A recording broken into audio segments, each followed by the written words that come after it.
തൃപ്തികരമായ മറുപടി നിങ്ങൾക്ക് പ്രതീക്ഷിക്കാം. അല്ലെങ്കിൽ നിങ്ങളോട് ഞങ്ങൾ ദയവുണ്ടായ ഒരു കാര്യം ചോദിക്കുന്നു. ഇതുപോലെ ഒരു സദസ്സ് ഇടിയങ്ങരയുടെ മണ്ണിൽ അല്ല, കുറ്റിച്ചിറയുടെ മണ്ണിൽ ഈ പ്രദേശത്ത് എവിടെയെങ്കിലും നിങ്ങളുടെ പണ്ഡിതന്മാരെ കൊണ്ടുവന്നുകൊണ്ട് ഇതേ രൂപത്തിൽ ഞങ്ങളുടെ മുമ്പിൽ ഇരുത്തി തന്നാൽ നിങ്ങളെ ധൈര്യപൂർവ്വം വെല്ലുവിളിക്കുന്നു. നിങ്ങൾക്ക് കഴിയുമെങ്കിൽ ഇങ്ങനെ ഒരു മുഖാമുഖമെങ്കിലും നിങ്ങൾ സംഘടിപ്പിക്കുക.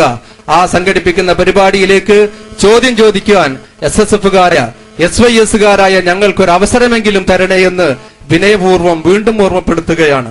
നമ്മുടെ വിഷയവുമായി ബന്ധപ്പെട്ട് നമ്മുടെ ആളുകൾക്കുണ്ടാകുന്ന സംശയവും ചോദിക്കാം. നമ്മൾ വഹാബികളെ കാത്തിരുന്നാൽ മുഖാമുഖം നടത്താൻ പറ്റില്ല. കാരണം പലപ്പോഴും അവര് ഒളിച്ചുകൊണ്ടിരിക്കുകയാണ്. നേരത്തെ ഫൈസൽ ഹസനി സൂചിപ്പിച്ചല്ലോ, എല്ലാ സ്ഥലങ്ങളിലും സംവാദങ്ങളിൽ നിന്ന് വരെ രക്ഷപ്പെട്ടുകൊണ്ടിരിക്കുകയാണ്. മംഗലാപുരത്ത് 2 മാസം മുമ്പ് നമ്മൾ വ്യവസ്ഥ എഴുതി.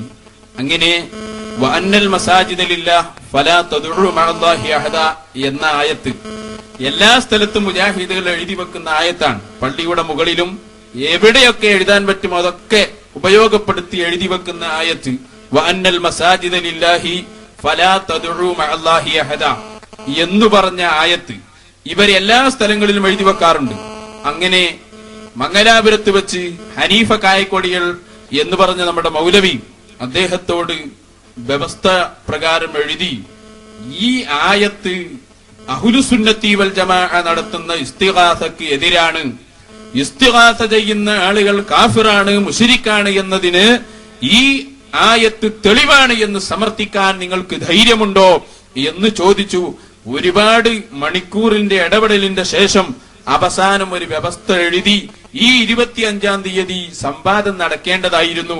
പക്ഷേ ഇന്നലെ നമ്മുടെ മംഗലാപുരത്തെ പ്രവർത്തകർ വിളിച്ചു പറഞ്ഞു, കായക്കൊടി പറഞ്ഞിട്ടുണ്ട് അത്രേ, പൂനൂർ സംവാദം നടക്കാത്തത് കൊണ്ട് ഈ സംവാദത്തിന് ഞങ്ങളില്ല.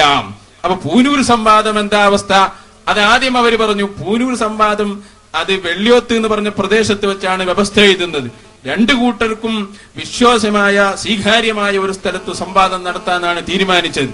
പിന്നെ അവർ വന്നിട്ട് പറഞ്ഞു, ബാലുശ്ശേരിയിൽ ഞങ്ങളെ ഒരു ഓഡിറ്റോറിയം ഉണ്ട്, അവിടെ തന്നെ നടത്തണം, വാശിയാണ്. നമ്മൾ പറഞ്ഞു 2 കൂട്ടർക്കും സ്വീകാര്യമായ ഒരു സ്ഥലത്ത് നടത്താം. സമ്മതിച്ചില്ല. അവിടെ നിന്ന് രക്ഷപ്പെട്ടു. എന്നിട്ട് ആ രക്ഷപ്പെട്ടതിന്റെ പുറമെ ഇപ്പൊ മംഗലാപുരത്ത് വെച്ച് പറയുന്നു, എന്ത് പൂനൂർ സംവാദം നടക്കാത്തതിനും മംഗലാപുരം സംവാദത്തിനും ഞങ്ങളില്ല. ഇത് തമ്മിൽ ബന്ധമൊന്നുമില്ല. പൂനൂർ സംവാദം വേറെ, അത് വേറെ. ഇപ്പൊ അവിടുത്തെ പ്രവർത്തകന്മാര് ഒന്നുകൂടി കുടുക്കിയിരിക്കുകയാണ്. എന്നാ പൂനൂരിലെ വിഷയവും മംഗലാപുരത്തെ വിഷയവും 2 കൂടി മംഗലാപുരത്ത് നടത്താൻ ഞങ്ങൾ ഏറ്റെടുക്കാൻ തയ്യാറാണ്, പല വിടാൻ പോകുന്നില്ല. ഇപ്പൊ അവര് പറഞ്ഞു, ഞങ്ങൾ ഒന്നുകൂടി ചിന്തിക്കട്ടെ എന്നാണ്. നിങ്ങൾ ചിന്തിച്ച് പൂർത്തിയാവണം, അതാണ് ഞങ്ങൾക്ക് പറയാനുള്ളത്. ഇല്ല എന്നിട്ട് നുണപ്രചരണം നിങ്ങൾ നടത്തും, അത് ഞങ്ങൾക്കറിയാമല്ലോ. മഹാനായ അഷ്റഫുൽ ഖൽഖ് മുഹമ്മദുർ റസൂലുള്ളാഹി സ്വല്ലല്ലാഹു അലൈഹി വസല്ലം പറഞ്ഞ വാക്ക് തന്നെ കദ്ദാബൂൻ എന്നാണല്ലോ. സയകൂനു ഫീ ആഖിരിസ് സമാനി ദജ്ജാലൂന കദ്ദാബൂൻ ശഫീഉനാ മുഹമ്മദുർ റസൂലുള്ളാഹി സ്വല്ലല്ലാഹു അലൈഹി വസല്ലം. അപ്പൊ പച്ചക്കള്ളം പറയുന്നവർ എന്ന വിശേഷണം നിങ്ങൾക്ക് ചേരണമെങ്കിൽ നിങ്ങൾ കളവ് പറയണം, ധാരാളമായി കളവ് പറയണം. അത് ഞങ്ങൾക്ക് ഉറപ്പാണ്. ആലുവ സംവാദം കഴിഞ്ഞ് 2ാമത്തെ ദിവസം ഇവർ ഇന്റർനെറ്റിലൂടെ പരസ്യം ചെയ്തു. ആലുവയിൽ സംവാദം കഴിഞ്ഞ് ഏലൂക്കര എന്ന പ്രദേശത്ത് 7 കുടുംബം മുജാഹിദിലേക്ക് നേരത്തെ മാറ്റർ ഉണ്ടാക്കിയതാണ്. അപ്പോ അതിൽ ഇങ്ങനെ എഴുതി, ചാനൽ വഴി ഏലൂക്കരയിൽ സംവാദം കണ്ട് 7 കുടുംബം മുജാഹിദായി. ഈ കുന്നത്തേരി എന്ന് പറയുന്ന സ്ഥലത്താണ് വാദപ്രതിവാദം നടക്കുന്നത്. അതിന്റെ 8 കിലോമീറ്റർ അപ്പുറത്തുള്ള സ്ഥലമാണ് ഏലൂക്കര എന്ന പ്രദേശം. ഈ പ്രദേശത്തെ ജനങ്ങൾ ചാനലിലൂടെ, പ്രാദേശിക ചാനലിൽ സംവാദം പ്രക്ഷേപണം ചെയ്തിരുന്നു. ആ ചാനലിലൂടെ സംവാദം കണ്ടിട്ട് മുജാഹിദായി. പറയുമ്പോ ശ്രദ്ധിച്ചില്ല, ഏലൂക്കര എന്ന പ്രദേശത്തേക്ക് ഒരു ചാനലും ആ സംവാദം പ്രക്ഷേപണം ചെയ്തിട്ട് പോലുമില്ല. അതാണ് സംഭവം. എന്നിട്ട് ഇവരെങ്ങ് വെറുതെ പൊട്ടിച്ചു കളഞ്ഞു. ആളുകൾ എന്ത് ചെയ്തു എന്നറിയോ?